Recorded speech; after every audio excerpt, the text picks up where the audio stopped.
À Monseigneur, l'intendant, justice de police et finances dans toute la Nouvelle-France. Marguerite Duplessis. La première fois que j'ai entendu parler de Marguerite, c'était, j'avais fait un tour avec l'Autre Montréal, puis c'était un tour autochtone. Puis on était dans un autobus et on s'est promené dans plusieurs lieux à Montréal. Puis à un moment donné, la guide s'est arrêtée là où, je pense que c'était l'endroit où Marguerite avait habité. Puis elle a raconté l'histoire de Marguerite. Ça fait peut-être 12 ans. Puis à cette époque-là, en fait, j'étais même pas au courant qu'il y avait eu de l'esclavage ici. Donc, quand j'ai appris son existence, sa vie, qu'il y avait eu autant d'esclaves autochtones, ça m'a comme vraiment rentré dedans. Buade de Frontenac.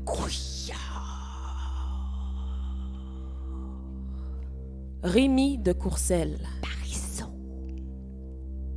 Je voulais faire des liens aussi avec les femmes autochtones à l'heure actuelle, parce que je trouvais qu'il y avait vraiment comme l'histoire et l'actualité se répondaient. Puis je trouvais que Marguerite, c'est vraiment une héroïne. C'est la première activiste autochtone, en fait. C'est la première à avoir eu un cas juridique au Canada. C'est important qu'on s'en souvienne.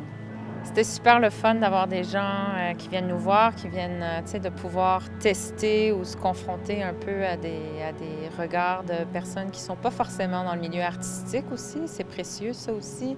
Puis, ça nous permet de voir un peu qu'est-ce qui marche, qu'est-ce qu'il y a à travailler, puis d'avoir les réactions sur le vif des gens. Ça va permettre d'aiguiller le travail pour la suite. La musique en direct, là, ça a une puissance incroyable. Je trouve ça fantastique d'entendre le son grave du violoncelle, j'adore ça. Tout de suite, on sent cette fusion entre le présent et le passé. On le sent dans vos corps, on le sent dans votre façon aussi de vous vêtir et de bouger et de vibrer. Telle est la loi qu'on suit en Amérique. La même loi doit subsister en ce pays pour les sauvages esclaves. Il n'y a que le roi qui puisse se prononcer à ce sujet pour en faire différence.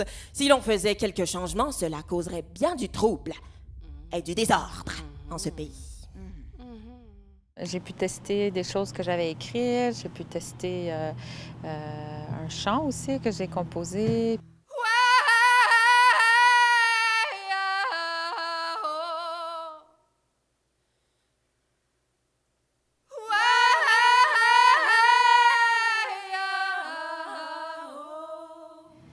C'est hyper précieux d'avoir des résidences comme celle de Longueuil parce que ça nous permet d'avoir un endroit, un espace privilégié où on peut juste explorer, puis chercher ensemble et puis vraiment créer une cohésion dans le groupe. Là, on parle quand même de thèmes assez intense aussi, surtout pour des personnes autochtones et des personnes noires. Donc, c'est important aussi de prendre soin de ce processus de création. Donc, plus on passe du temps ensemble, plus on a des espaces où on peut vraiment les habiter. Le temps qu'on est là, plus ça crée un espace sécuritaire et de confiance où on peut aller plus profond, en fait. Au Théâtre de la Ville, on est en train de développer ce que je m'amuse à appeler l'école du spectateur. Et l'idée de l'école du spectateur, c'est de former des groupes de spectateurs qui viennent voir des sorties de résidence qu'on appelle d'artistes.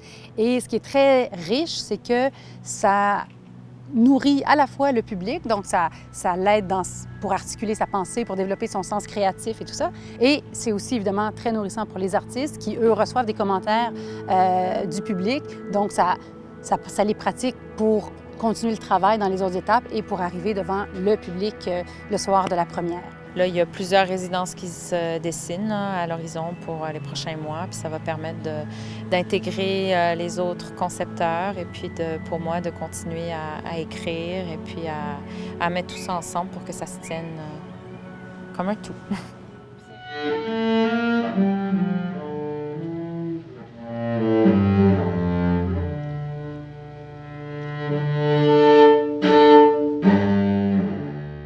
Il y a plein de moments qui viennent nous chercher.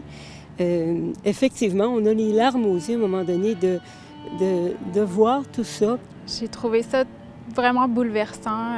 C'est une pièce très forte. On a vaguement entendu parler de l'esclavage, mais au Québec, c'est pas mentionné à peu près nulle part dans les livres d'histoire. Je souhaite que cette pièce soit vue par autant de gens Et puis, oui, qu'on en parle beaucoup, que ça fasse beaucoup de bruit.